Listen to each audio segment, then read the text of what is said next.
বিসমিল্লাহির রহমানির রহিম।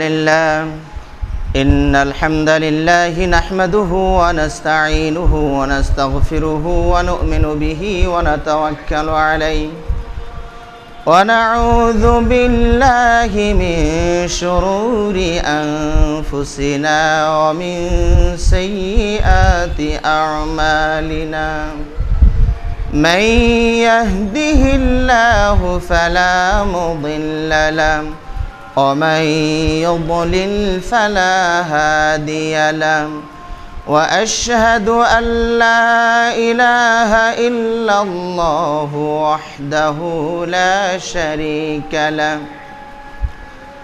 وأشهد أن محمدا عبده ورسوله أرسله بالحق بشيرا ونذيرا وداعيا إلى الله بإذنه وسراجا منيرا من يطع الله ورسوله فقد رشد ومن يعص الله ورسوله فإنه لا يضر إلا نفسه ولا يضر الله شيئا أما بعد فأعوذ بالله من الشيطان الرجيم بسم الله الرحمن الرحيم يثبت الله الذين آمنوا بالقول الثابت في الحياة الدنيا وفي الآخرة ويضل الله الظالمين ويفعل الله ما يشاء. عن أنس رضي الله تعالى عنه قال قال رسول الله صلى الله عليه وسلم لولا ألا تدافنوا لدعوت الله أن يسمعكم عذاب القبر رواه مسلم. আলহামদুলিল্লাহ, সমস্ত প্রশংসা যাবতীয় গুণগান মহান আল্লাহ সুবহানাহু ওয়া তাআলার জন্য, যিনি মানুষের পাপ পুণ্যের ভিত্তিতে পরজন্মে সুখ এবং শান্তির এবং দুঃখ এবং অশান্তির ব্যবস্থা করেছেন। সে রব্বুল আলামিনের কৃতজ্ঞতা এবং শুকরিয়া জানাচ্ছি আলহামদুলিল্লাহ। অতঃপর অসংখ্য অগণিত অজস্র সালাত ও সালাম, শান্তির ধারা বর্ষিত হোক আমাদের প্রিয় নবী, সর্বশ্রেষ্ঠ নবী, সর্বশেষ নবী, নবী মুহাম্মদুর রাসূলুল্লাহ সাল্লাল্লাহু আলাইহি ওয়াসাল্লামের প্রতি। সমবেত সম্মানিত মুসলিমবৃন্দ, আজকের এই পবিত্র খুতবায় আমি আপনাদের সামনে যে বিষয় সম্বন্ধে আলোকপাত করার ইচ্ছা পোষণ করি সেটি হচ্ছে মৃত্যু পরবর্তী জীবন। মরণের পরে আমার কি হবে, মরণের পরে আপনার কি হবে, এই বিষয়গুলো নিয়ে সংক্ষিপ্ত আকারে আমরা কিছু কথা কোরআন এবং সহিহ হাদিসের আলোকে তুলে ধরার চেষ্টা করছি। আল্লাহ রাব্বুল আলামিন আমাদেরকে আমরা যা বলবো, যা শুনবো, সেই অনুযায়ী আমল করার তৌফিক দান করুন, আমিন। আমরা সবাই জানি আমরা প্রত্যেকেই মৃত্যুবরণ করব, এ ব্যাপারে কোনো মতভেদ নেই। একজন পাগলও যেমন বিশ্বাস করে মরে যাব, একটি পিপিলিকাও বিশ্বাস করে মরে যাব, আস্তিক নাস্তিক সবাই বিশ্বাস করে যে তারা একদিন মরে যাবে। মরণ নেই শুধুমাত্র এক সত্তার, তিনি হচ্ছেন মহান আল্লাহ সুবহানাহু ওয়া তাআলা। রব্বুল আলামিন পবিত্র কোরআনে বলছেন, ওয়া তাওয়াক্কাল আলাল হাইয়্যিল্লাযী লা ইয়ামুত, ভরসা করুন সেই সত্তার প্রতি যিনি মৃত্যুবরণ করবেন না, তিনিই শুধু থাকবেন। আর বাকি আমরা যারা আছি সৃষ্টির যে কোনো পদেই থাকি না কেন আমাদেরকে অবশ্যই মৃত্যুবরণ করতে হবে। সেটা আমরা নবী রাসূল, যদিও কেউ নবী রাসূল যারা ছিলেন তারাও যেমন মৃত্যুবরণ করেছেন, আমাদের সমাজে ওলিয়া উলিয়া যাদেরকে বলা হচ্ছে তারাও মৃত্যুবরণ করেছেন, করবেন। এবং এমনকি যে ফেরেশতা মৃত্যুর দায়িত্ব পালন করছেন তিনিও মারা যাবেন। এর চেয়েও আরও বড় কথা বলা যেতে পারে যে মৃত্যু আমাকে মেরে ফেলে, যে মৃত্যু আমাকে গ্রাস করে, সেই মৃত্যুও একদিন মরে যাবে। আল্লাহু আকবার। নবী রাসূলগণ মৃত্যুবরণ করেছেন, সবাই মৃত্যুবরণ করেছেন, শুধু একজন নবীকে আল্লাহ রাব্বুল আলামিন তার নিরাপত্তায় রেখেছেন, ঈসা আলাইহিস সালাতু ওয়াস সালাম। তিনিও শেষ জামানায় এসে মৃত্যুর স্বাদটা আস্বাদন করবেন। আমাদের নবী সাল্লাল্লাহু আলাইহি ওয়াসাল্লামও মৃত্যুবরণ করেছেন। আমাদের সমাজের অনেক মানুষ মনে করে তিনি মরেননি। এই আকীদা, এই বিশ্বাস সম্পূর্ণ ভিত্তিহীন। যেখানে আল্লাহ রাব্বুল আলামিন সূরাতুজ জুমারের 30 নম্বর আয়াতে বলছেন, ইন্নাকা মাইয়িতুন ওয়া ইন্নাহুম মাইয়িতুন, নিশ্চয় আপনি মরে যাবেন এবং আপনার সাথে যারা শত্রুতা করছে তারাও মরে যাবে। এবং সত্যি সত্যি আল্লাহ নবী সাল্লাল্লাহু আলাইহি ওয়াসাল্লাম যেদিন মারা গেলেন সেদিন ওমর রাদিয়াল্লাহু আনহু নাঙ্গা তলোয়ার নিয়ে দাঁড়িয়েছিলেন। আবু বকর রাদিয়াল্লাহু আনহু একটু দূরে ছিলেন। ফজরের সালাতের পরে জানতে পেরে আসলেন, রাসূলের গৃহে গেলেন, কপালে একটা চুমু দিয়ে বললেন, ইয়া রাসূলুল্লাহ, আল্লাহ আপনার ভাগ্যে যে একটি মৃত্যু লিখে রেখেছেন তা আর দ্বিতীয়বার কোনো দিন আসবে না। এরপরে তিনি যৌনের সম্মুখে আসলেন, ওমর রাদিয়াল্লাহু আনহুকে বসতে বললেন। ওমর রাদিয়াল্লাহু আনহু বসলেন না, আবু বকর রাদিয়াল্লাহু আনহু খুতবা শুরু করলেন। কারণ আবু বকর রাদিয়াল্লাহু আনহু যদি এই মুহূর্তে বলে ফেলেন যে তুমি পাগলামি করছো কেন, রাসূল তো আসলেই মারা গিয়েছেন, এই তড়িঘড়ি যদি কথা বলে ফেলতেন তাহলে দেখা যায় যে ওমরের তলোয়ার আবু বকরের ঘাড়েই প্রথমে পড়ে যেত। তো আবু বকর রাদিয়াল্লাহু আনহু তড়িঘড়ি না করে বসতে বললেন, বসলেন না। তিনি খুতবা শুরু করে দিলেন, ইন্নাল হামদালিল্লাহি নাহমাদুহু ওয়া নাস্তাইনুহু। এরপরে আরও কিছু কথা বলে জ্বালাময়ী একটা ভাষণ দিলেন এবং বললেন, মান ইয়া আইয়ুহান নাস মান কানা ইয়াবুদু মুহাম্মাদান ফাইন্না মুহাম্মাদান ক্বাদ মাত ওয়া মান কানা ইয়াবুদুল্লাহ ফাইন্নাল্লাহা হাইয়্যুন লা ইয়ামুত। ও মানুষেরা, যারা মুহাম্মদ সাল্লাল্লাহু আলাইহি ওয়াসাল্লামের ইবাদত করত তারা নিশ্চিত জানুক যে মুহাম্মদ সাল্লাল্লাহু আলাইহি ওয়াসাল্লাম মারা গিয়েছেন, আর যারা আল্লাহর ইবাদত করে তারা নিশ্চিত জানুক তিনি চিরঞ্জীব, তিনি মরেন না। এই কথা বলেই ওই সূরা আলে ইমরানের 144 নম্বর আয়াতটি তেলাওয়াত করলেন, ওমা মুহাম্মাদুন ইল্লা রাসূলুন ক্বাদ খালাত মিন ক্বাবলিহির রাসূল আফা ইন মাতা আও কুতিলা ক্বালাবতুম আলা আ'কাবিকুম। আল্লাহ রাব্বুল আলামিন এই আয়াতটি বদর যুদ্ধ, উহুদ যুদ্ধে নাজিল করেছিলেন। সেই আয়াতটি পাঠ করা মাত্র ওমরের হাতের তলোয়ার পড়ে যায়। সুবহানাল্লাহ। তারা আল্লাহর বাণীর কাছে কত আত্মসমর্পণকারী, সারেন্ডার, সঙ্গে সঙ্গে তলোয়ার পড়ে গেল। আর বুঝে ফেলেন যে এই আয়াত নাজিল হয়েছে অনেক আগে, কিন্তু সাহাবাদের কাছে মনে হচ্ছিল এই আয়াত যেন আজকে আবু বকরের উপরে এইমাত্র নাজিল হইল। অথচ এই আয়াত নাজিল হয়েছেন আল্লাহ রাসূলের উপরে উহুদের ময়দানে। এই আয়াতে সুস্পষ্ট বলা হয়েছে মুহাম্মদ সাল্লাল্লাহু আলাইহি ওয়াসাল্লাম রাসূল ছাড়ার কিছু নন, তিনি মারা যাবেন, এটি স্বাভাবিক। তিনি যদি মারা যান অথবা শহীদ হন, কাফেরের আঘাতেও যদি তিনি মারা যান, শাহাদত বরণ করেন, তাহলে কি তোমরা আবার বাপদাদার ধর্মে ফিরে যাবে? তাহলে এইখানে সুস্পষ্টভাবে বলা হয়েছে যে মুহাম্মদ সাল্লাল্লাহু আলাইহি ওয়াসাল্লাম মারা যাবেন, শহীদও হতে পারেন, সম্ভাবনা সবই আছে। নবী সাল্লাল্লাহু আলাইহি ওয়াসাল্লাম মারা গেলেন, দাফন হলো, কাফন হলো, জানাজা হলো, এরপরও মানুষের বোধোদয় হচ্ছে না তারা নবী সাল্লাল্লাহু আলাইহি ওয়াসাল্লামকে চিরঞ্জীব বললেই যেন শান্তি পায়। এই শিরিক কথাটা, যে গুণটা শুধু আল্লাহর, সেই গুণটা নবী সাল্লাল্লাহু আলাইহি ওয়াসাল্লামকে দেওয়ার জন্য তারা পায়তারা করছে। শুধু নবীকে নয়, এমনকি ও নবী আউলিয়াদেরকেও দেওয়া শুরু করে দিয়েছে। তার আগে আরেকটি কথা আপনাদেরকে বলি, সুলাইমান আলাইহিস সালাতু ওয়াস সালাম, দেখুন নবী হলেও মরা তো লাগবেই, হায়াতটাও বাড়ছে না নবী হওয়ার পরেও। তিনি বাইতুল মাকদিসের নির্মাণ কাজের রাজমিস্ত্রির তত্ত্বাবধান করছিলেন সুলাইমান আলাইহিস সালাম। কাজটি এখনো সম্পূর্ণ হয়নি, কিন্তু সুলাইমানের হায়াত শেষ। নবী হয়ে মরণ তো বরণ করবেই, হায়াতও বাড়ছে না, আল্লাহর ঘর নির্মাণ করছেন, কাজটা কমপ্লিট হয়নি। দুষ্ট জিন শয়তান হলো রাজমিস্ত্রি এটার।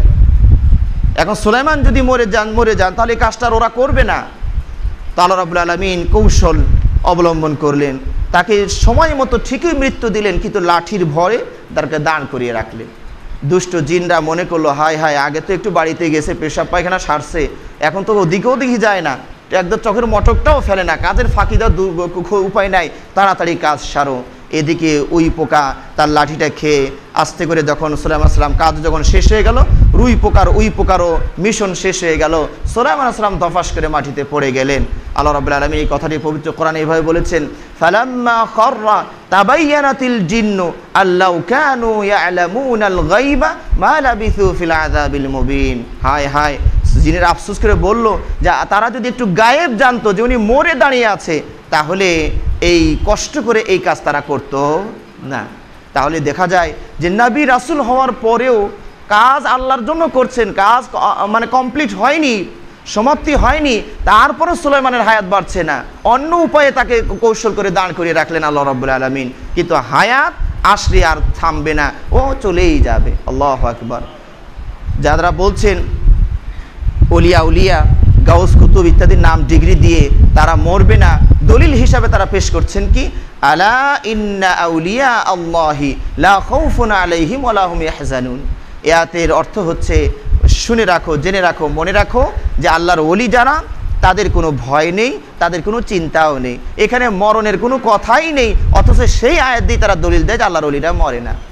নাউযুবিল্লাহি মিন যালিক। সুতরাং মৃত্যু হয় না শুধুমাত্র আল্লাহ রাব্বুল আলামিন, বাকি সবারই মৃত্যু স্বাদ আস্বাদন করতেই হবে। এমনকি যে ফেরেশতা মৃত্যুর দায়িত্ব পালন করছেন, তিনিও মরে যাবেন। এবং সর্বশেষ যে কথাটা আমি আপনাদেরকে বলেছি, যে এমনকি যে মরণ আমাদেরকে গ্রাস করে, সে মরণও একদিন মরে যাবে। আল্লাহ নবী সাল্লাল্লাহু আলাইহি ওয়াসাল্লাম বলছেন যে জান্নাতীদেরকে জান্নাতে, জাহান্নামীদেরকে জাহান্নামে দেওয়ার পর মৃত্যুকে একটি ভেড়ার বাচ্চার মতো, ভেড়ার আকার দিয়ে জান্নাত এবং জাহান্নামের মাঝখানের ওয়াল প্রাচীরের উপরে আনা হবে, এবং জান্নাতীদেরকে সম্বোধন করে বলা হবে, জান্নাতীরা এদিকে একটু তাকাও, দেখো তো চিনতে পারো নাকি এই পশুটা কি? জান্নাতীরা দেখে অকপটে চিনে ফেলবেন এবং বলবেন, হ্যাঁ এটাকে চিনি, এটা নাম মৃত্যু। মৃত্যুর কিন্তু আকার নাই, আমরা সবাই জানি, কিন্তু এই আকারহীনকে আল্লাহ রাব্বুল আকার দিয়ে দিবেন। আমার আপনারও আকার ছিল না, পানির আকারে একবারে যাত্রা শুরু করেছিলাম, সেখান থেকে আল্লাহ রাব্বুল আলামিন এত সুন্দর দাঁত, মুখ, হাত, পা, হাড্ডি, মাংস, সব কিছু দিয়ে যিনি তৈরি করলেন, ওই আল্লাহ মৃত্যুর আকার নাই, তাকে আকারে দিয়ে দিবেন কিয়ামতের দিন। এরপরে জাহান্নামীদেরকে ডাক দিয়ে বলা হবে, ও জাহান্নামীরা এদিকে তাকাও, দেখো তো এটাকে চিনতে পারো নাকি? তারাও অকপটে চিনে ফেলবে, হ্যাঁ এটার নাম মৃত্যু। এবং এরপরে আল্লাহ রাব্বুল আলামিনের নির্দেশে একটা চাকু আর ছুরি বের করে এই মৃত্যু নামক পশুটার গলে ছুরি চালানো হবে। এই দৃশ্য দেখে জান্নাতীরা এত খুশি হবেন যে অতি খুশিতেও মানুষ মারা যায়। তো জান্নাতীরা যদি এত খুশি হয়েছিলেন যে মৃত্যু যদি আরও কিছুদিন বেঁচে থাকতো, তারা সব কটা জান্নাতী অতি খুশিতেই মারা যেত। কারণ এতদিন একটা আশঙ্কা ছিল, ভয় ছিল, এত সুখ, এত শান্তি, না জানি কখন আবার মৃত্যু এটা কেড়ে নিয়ে যায়, এই একটা আশঙ্কা জান্নাতীদের ভিতরে কাজ করছিল। কিন্তু যখন মৃত্যুই মরে গেল, তখন তারা এত আনন্দ অনুভব করবে যে এই শান্তিতে আমরা চিরদিন থাকবো, আর কোনোদিন মৃত্যু আমাদের কাছে আসবে না। এই অতি আনন্দেই তারা আবার মরে যেত যদি মরণ বেঁচে থাকতো। আর ওদিকে জাহান্নামীরা এই দৃশ্যটা দেখে শোকে, তাপে, দুঃখে এমনই কাতরাতে থাকবে যে অতি শোকেও তো মানুষ মারা যায়, মৃত্যু বেঁচে থাকলে এই সব কটা জাহান্নামী আবার অতি শোকে মারা যেত। কারণ তারা এতদিন একটা আশা ভরসায় ছিল যে আল্লাহ আযাব দিচ্ছেন, হয়তো বা একদিন মরে যাব, মরে গেলে আযাব থেকে বেঁচে যাব, এই মরণের একটা অপেক্ষায় ছিল। কিন্তু সেই মরণই যখন বিদায় হয়ে চলে গেল, তখন তারা এমন নার্ভাস হয়ে যাবে, নিরাশ হয়ে যাবে, তখন অতি দুঃখে সুখে কাতরে আবার মৃত্যুবরণ করত যদি মৃত্যু বেঁচে থাকতো। তাহলে এই সংক্ষিপ্ত আলোচনায় আমরা যেটা বুঝলাম যে মৃত্যুর পর মৃত্যু আমাদেরকে অবশ্যই বরণ করতে হবে, এর থেকে পালানোর কোনো পথ নাই। কুল্লু নাফসিন যায়িকাতুল মাউত, প্রতিটি আত্মা মৃত্যুর স্বাদ আস্বাদন করবে। আল্লাহ রাব্বুল আলামিন আরও বলেছেন, কুল ইন্নাল মাউতাল্লাযী তাফিররুনা মিনহু ফাইন্নাহু মুলাকীকুম, হে নবী আপনি বলুন যে মৃত্যু থেকে তোমরা পালিয়ে বেড়াচ্ছ, সেই মৃত্যু তোমাকে গ্রাস করবেই, পেয়ে বসবেই। আরেকটি আয়াত আল্লাহ রাব্বুল আলামিন বলেন আইনামা তাকুনু ইউদরিকুমুল মাউত ওয়ালাউ কুনতুম ফি বুরুজিম মুশাইয়াদা, যেখানেই থাকো না কেন মৃত্যু তোমাকে আস্বাদন করবেই, যদিও তোমরা সুদৃঢ় সুরক্ষিত দুর্গের কোনো জায়গায় অবস্থান করো না কেন, সুবৃহৎ তারকার আড়ালে গিয়ে তা পাশে আড়ালে গিয়েও যদি লুকাও, সেখানেও তোমাকে মৃত্যু গ্রাস করবে। সম্মানিত মুসলিমবৃন্দ, মৃত্যুটা আসলে কি জিনিস? আমরা যারা স্বাভাবিক মৃত্যুবরণ করি, দেখা যাবে দেহের কোনো ঘাটতি হয় না, তবু কি যেন চলে যায়, কি যেন বের হয়ে যায়, আর দেহটা চলে না। আরবের একজন বেদুইন উট নিয়ে মরু প্রান্তর পাড়ি দিচ্ছিলেন। হঠাৎ করে উটটা বসে গিয়ে শুয়ে পড়ল। এরপরে আর উট ওঠে না, আর চলে না। লোকটি উটের চারপাশ দিয়ে পর্যবেক্ষণ করছে, কি হলো কি তোর, কি হলো কি তোমার? হাত ঠিক আছে, পা ঠিক আছে, চক্ষু ঠিক আছে, মুখ দাঁত ঠিক আছে, সবই ঠিক আছে, তো হলো কি তোমার? কোনো দেহের 2 কেজি মাংস তো চলে যায়নি, সবই তো আছে, কিন্তু চলে না কেন গাড়িটার? কি ছিল এর ভিতরে? এতক্ষণ চালাচ্ছিল, ওই ড্রাইভার চলে গিয়েছে আর গাড়ি পড়ে গিয়েছে। ওই ট্রেনের ইঞ্জিনের মতো, ট্রেনের বগির মতো। ট্রেন যদি ইঞ্জিন যদি আলাদা হয়ে যায়, সব কটা বগি নিথর দেহের মতো দাঁড়িয়ে থাকবে। আবার যখন বগিটা সাথে ইঞ্জিনটা সংযোগ দেওয়া হবে, আবার বগিটা চলতে থাকবে। তো মানুষের দেহটা হচ্ছে একটা বগি, একটা ডিব্বার মতো। আসল শক্তি ওটা কে যোগাচ্ছে? এই রুহটা কি জিনিস? আজকে বিজ্ঞানীর এত উন্নতি সাধন হওয়ার পরও তারা বুঝতে পারছে না যে এটা কি জিনিস। আল্লাহু আকবার। সাহাবারা জিজ্ঞেস করেছিলেন, ইয়াসআলুনাকা আনির রূহ কুলির রূহু মিন আমরি রাব্বি। সাহাবারা আপনাকে জিজ্ঞেস করে যে রূহ সম্পর্কে, এটা কি জিনিস? দেখা যায় না, ছোঁয়া যায় না, কোথায় থাকে বোঝাও যায় না, এটা চলে যায়, পড়ে যায়, তো এর কি জিনিস? আল্লাহ রাব্বুল আলামিন তার উত্তরে বলেছিলেন যে কুলির রূহু মিন আমরি রাব্বি, এটা হলো আমার রবের একটা আদেশ, আমার রবের একটা নির্দেশ, আদেশ। আল্লাহ রাব্বুল আলামিন ওই বস্তুটাকে, ওই মেশিনটাকে এই দেহের ভিতরে যতক্ষণ থাকার নির্দেশ করেছেন, ও ততক্ষণ এখানে থাকবে, ড্রাইভ করতে থাকবে, চালাতে থাকবে। যখনই আবার নির্দেশ হবে সময় শেষ, তুমি বেরিয়ে আসো, তখনই আবার সে বেরিয়ে আসবে। তাহলে এটা আল্লাহ রাব্বুল আলামিন একটা নির্দেশ, এটা বিশ্ব খুঁজে পাবে না। এবং এটার কিন্তু দেহ আছে, রুহের কিন্তু একটা দেহ আছে, আমরা দেখি না, বুঝি না। তাই আমার না দেখাটা প্রমাণ করে না যে এর দেহ নাই। আমার না দেখাটা, আপনার না দেখাটা, এটা প্রমাণ করে না যে ওর দেহ নাই। অবশ্যই দেহ আছে, কারণ মালাকুল মউত এসে ওটাকে ধরছেন। তা ধরেন কি? যদি তার দেহই না থাকবে ধরবেন কেমনে? মালাকুল মউত এসে ডাক দিচ্ছেন, বেরিয়ে আসো। ভালো আত্মা হলে, হে পবিত্র আত্মা, আপনি আল্লাহর সন্তুষ্টির দিকে বেরিয়ে আসুন, সসম্মানে সম্বোধন করবে, বেরিয়ে আসবে। মালাকুল মউত হাতে নেবেন, এরপরে আরও ফেরেশতারা জান্নাতে কাফন নিয়ে আসছেন, তাদের হাতে দিয়ে দিবেন, সুগন্ধিযুক্ত ওই জায়গায় রেখে এবার যাত্রা শুরু করবেন। ওটাকে নিয়ে বোঝা যাচ্ছে একটা দেহ আছে এবং বের হয়। বের হওয়া গুণটা কার থাকে? যার দেহ আছে তারই তো বের হওয়া আর ঢোকার গুণে গুণান্বিত হয়। আবার পাপিষ্ঠ আত্মাকেও যখন হুঙ্কার দিবেন, হে পাপিষ্ঠ আত্মা, আল্লাহর গজব ক্রোধের দিকে বেরিয়ে আসো, সে তখন বের হবে না, ছটফট করতে থাকবে। শয়তানের দেহের ভিতরে এদিক ওদিক দৌড়াদৌড়ি করবে, পালানোর জায়গা খুঁজছে, কোনো দিক দিয়ে এদিক দিয়ে না হয় অন্য দিক দিয়ে বের হওয়া যায় কি না। কিন্তু মালাকুল মউত অত্যন্ত নির্মমভাবে কষ্ট দিয়ে তাকে বের করবেন। হাদিসে বলা হয়েছে যে লোহার শিক, লোহা যদি আগুনে গরম করে চামড়ার ভিতরে ধরে টান দেওয়া হয়, তাহলে যেমন স্যার করে চামড়া ছিঁড়ে পুড়ে মানে বেরিয়ে আসবে, তার রুহটা এভাবে বের করে নেওয়া হয়, কষ্ট দিয়ে বের করে নেওয়া হয়। ওই তাহলে বোঝা যাচ্ছে দেহ আছে, কিন্তু আমাদের চোখে পড়ছে না। কোনো এক্সরে মেশিনে, এক্সরেতে অনেক কিছু ধরা পড়লো, হার্টের কি হয়েছে দেখা যায়, কলিজার কি হয়েছে দেখা যায়, কিডনির কি হয়েছে দেখা যায়, হাড্ডির ক্যালসিয়াম পর্যন্ত দেখা যায়, কিন্তু আত্মার এক্সরে কেউ করতে পারছে না, এটা গেল কোথায়, কোথায় থাকে। অথচ দেহ আছে, আল্লাহ বলছেন দেহ আছে, রসুলের বাণীতে দেহ আছে, কিন্তু আমরা খুঁজে পাচ্ছি না, কোনো এক্সরে মেশিনে ধরতে পারে না। তো এটা চলে গেলে আমরা পড়ে যাব। তো এই যে মৃত্যু, এটা আমাদেরকে অবশ্যই বরণ করতে হবে। এবং মৃত্যুর পরে আবার আমাদের জীবন আছে। মৃত্যুর পরে জীবনকে নিয়ে আমার যেটা মনে হয়, মানুষ 3 দলে বিভক্ত হয়ে গিয়েছে। মৃত্যুর পরে জীবনকে নিয়ে মানুষ 3 দলে বিভক্ত।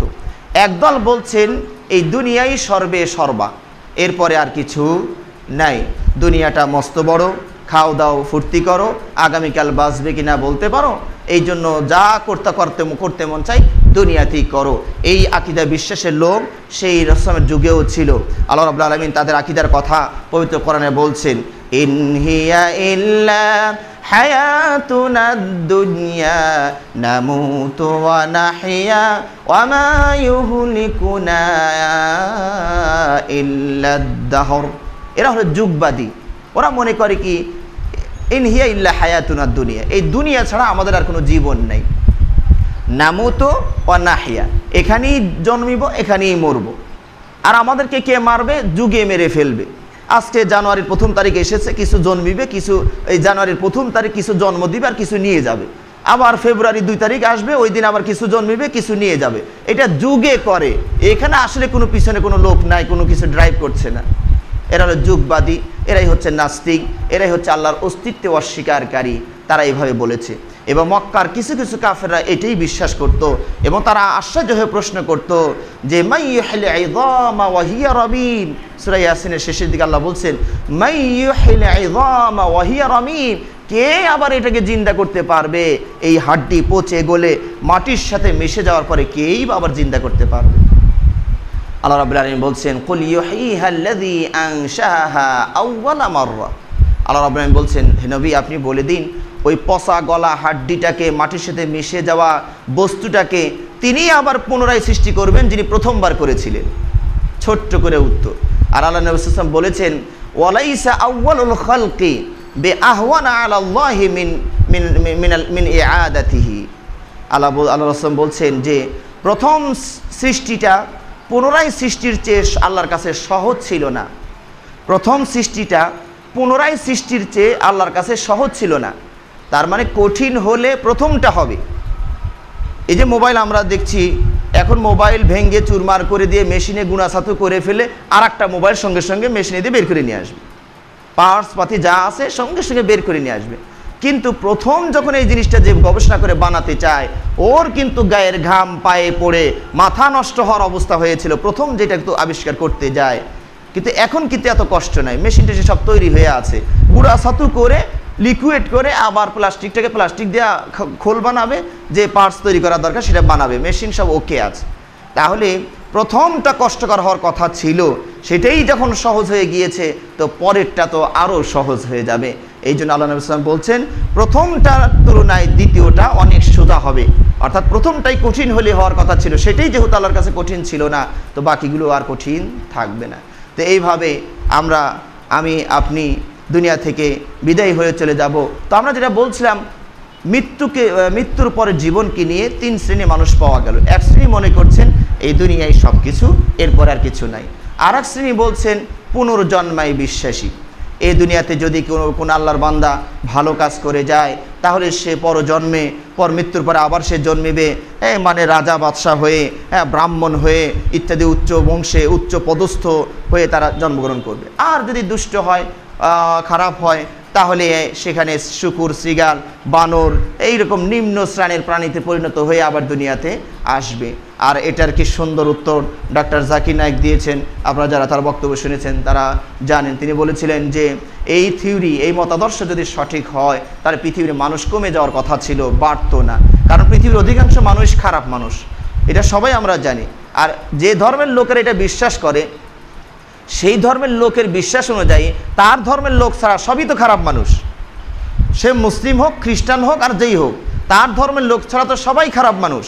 তাহলে দেখা যাবে 800 কোটি মানুষের ভিতরে যদি আমরা ওই হিন্দু ধর্মের 50 কোটি মনে করি, তাহলে তো 750 কোটি তো খারাপ মানুষ। এই কটা মরার পরে তো শুকুর, শৃগাল, বানর হয়ে আসার কথা ছিল, ওগুলি বাড়ার কথা ছিল, আর মানুষ 50 কোটি থাকার কথা ছিল। এরপরেও হিন্দু সমাজে যারা বসবাস করে তারাই কি সব ভালো মানুষ? তারা কি সবাই তাদের ধর্ম মানে? সেখানেও তো আবার শতকরা কয়জন পাওয়া যায়। তাহলে দেখা যায় যে ওদের মধ্যে খারাপ আছে, ওটাও মরে তো আরও 90 লাখই চলে যাওয়ার কথা, মাত্র 10 লাখ পৃথিবীতে থাকবে। তাহলে মানুষ তো কমে যাওয়ার কথা ছিল পুনর্জন্মার বিশ্বাসে, কিন্তু তা হচ্ছে না, মানুষ বাড়তেই আছে। ওই 2 জন থেকে এতগুলো হয়ে গেল। আল্লাহু আকবার। সুতরাং এই থিওরিটাও যে ভ্রান্ত, তা বাস্তবতাই প্রমাণ বহন করছে। তৃতীয় বিশ্বাসের লোক হচ্ছে যারা মনে করেন মরণের পরে আর একটা জীবন আছে। এই বিশ্বাসের কারা বিশ্বাসী? ইহুদি যারা, খ্রিস্টান নাসারা যারা এবং মুসলিম যারা, আরও কেউ থাকলে থাকতে পারে, তবে এই 3 ধর্মের লোকেরা নিশ্চিত তারা বিশ্বাস করেন মরণের পরে আমার আর একটা জীবন আছে। আর এইটাই হচ্ছে সত্য কথা, এবং বাস্তবতাও এটাই দাবি করে, যুক্তিও এটাই দাবি করে যে মরণের পরে একটা জীবন হওয়া দরকার। একটি ছোট্ট উদাহরণ বলা যেতে পারে আপনাদের সামনে। মনে করুন একটা পরিবার, তারা সরল সোজা জীবনযাপন করছে, কারো কোনো অন্যায় করে না, কারো কোনো কিছু মেরেও খায় না, নিজে পেলে খায়, না পেলে না খায়, কারোর দিকে অন্যায়ভাবে চোখ রাঙ্গায়ও না।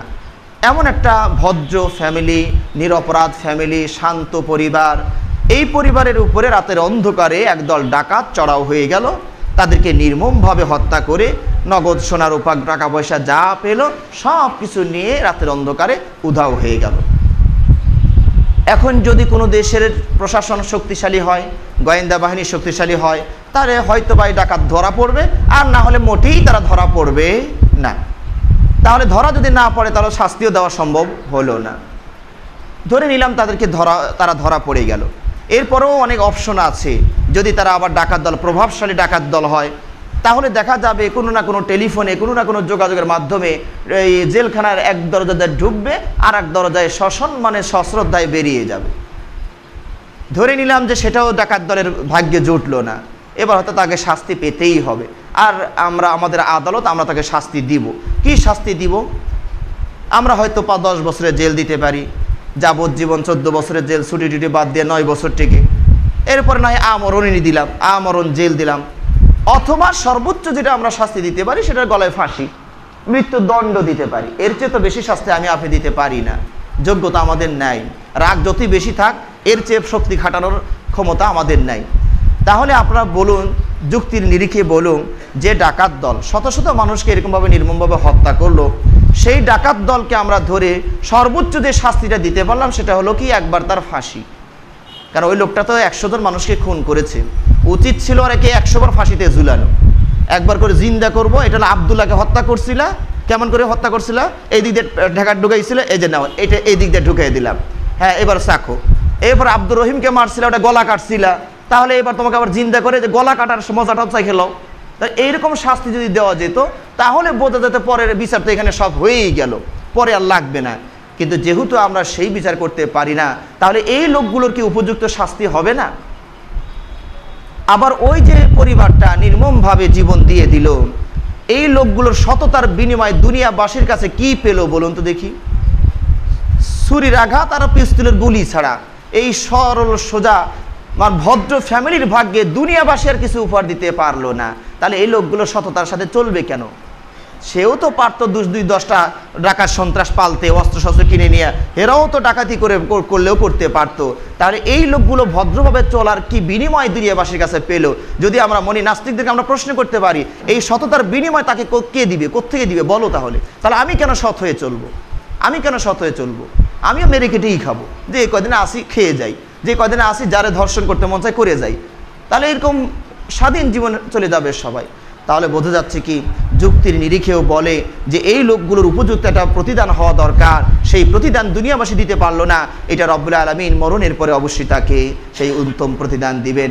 আর ওই লোকগুলোকে যেমন শাস্তি দেওয়া দরকার রব্বুল আলামিনই পারবেন সেই শাস্তিটা দিতে। আল্লাহ রব্বুল আলামিন এই মরণের পরে আমাদের জীবনটা যেন সুন্দর হয়। আজকের খুতবা আমরা এখানে শেষ করছি। আবার সামনে বাকি বিষয়গুলো নিয়ে আমরা ধারাবাহিকভাবে কয়েকটি খুতবা হতে পারে।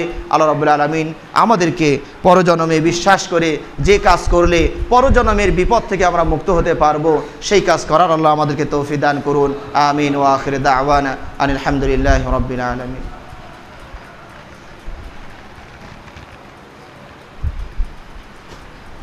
ইন্নাল হামদুলিল্লাহি ওয়াহদাহু ওয়াসসালাতু ওয়াসসালামু আলা মান লা নাবিয়্যা বা'দা ওয়া আলা আলিহি ওয়া আসহাবিহি ওয়া মান তাবি'আহুম বিইহসানিন ইলা ইয়াউমিদ্দিন। আম্মা বা'দ, ফাইন্না খায়রাল হাদিসি কিতাবুল্লাহ ওয়া খায়রাল হাদী হাদী মুহাম্মাদিন সাল্লাল্লাহু আলাইহি ওয়াসাল্লাম ওয়া শাররাল উমুরি মুহদাসাতুহা ওয়া কুল্লু মুহদাসাতিন বিদআ ওয়া কুল্লু বিদআতিন দালালা ওয়া কুল্লু দালালাতিন ফিন-নার। সম্মানিত মুসলিমবৃন্দ, আপনারা ইতিমধ্যে হয়তো অবগত হয়েছেন, বাংলাদেশ জমিয়ত আহলে হাদিসের পক্ষ থেকে 9ম কেন্দ্রীয় কনফারেন্স হতে যাচ্ছে যাত্রাবাড়িতে। এখানে আপনারা সার্বিকভাবে সাহায্য সহযোগিতা করার চেষ্টা করবেন। বিশাল একটা ব্যয় আছে এখানে। আপনারা যে যেভাবে পারেন সহায়তা করবেন। নিচে আমাদের কমিটিবৃন্দ আছেন, শিক্ষকরা আছেন, তাদের হাতে আপনারা দেওয়ার চেষ্টা করবেন। আরেকটি ঘোষণা হচ্ছে মাসিক তর্জমানুল হাদিস যেটা বের হয় মাসিক, প্রতি মাসে বের হয়, সেটা মাসেও বের হয়েছে, সেটাও সংগ্রহ করে নেবেন। তো সার্বিকভাবে আপনারা মাদ্রাসা দারুস সুন্নাহ মসজিদ বাইতুল হককেও যেভাবে সহায়তা করে যাচ্ছেন সেই সহযোগিতাগুলো আমাদেরকে দিয়ে যাবেন। আল্লাহ রাব্বুল আলামিন আমাদের প্রত্যেককে উদার হস্তে আল্লাহর রাস্তায় দান করার মন মানসিকতা দান করুন, আমিন। আল্লাহুম্মা সাল্লি আলা মুহাম্মদ ওয়া আলা আলি মুহাম্মদ কামা সাল্লাইতা আলা ইব্রাহিম ওয়া আলা আলি ইব্রাহিম ইন্নাকা হামিদুম মাজিদ। আল্লাহুম্মা বারিক আলা মুহাম্মদ وعلى آل محمد كما باركت على إبراهيم وعلى آل إبراهيم إنك حميد مجيد. اللهم أعز الإسلام والمسلمين، اللهم أعز الإسلام والمسلمين واخذل كفرة الفجرة اليهود والمشركين. اللهم دمر ديارهم وشتت شملهم ومزق جماعهم. اللهم انصرنا فإنك خير الناصرين، اللهم انصرنا فإنك خير الناصرين. سبحان ربك رب العزة عما يصفون وسلام على المرسلين والحمد لله رب العالمين. يا طيبة يا طيبة يا دوا العيانة، اشتقنا لك والهوى نادانا، والهوى نادانا. يا طيبة يا طيبة يا دوا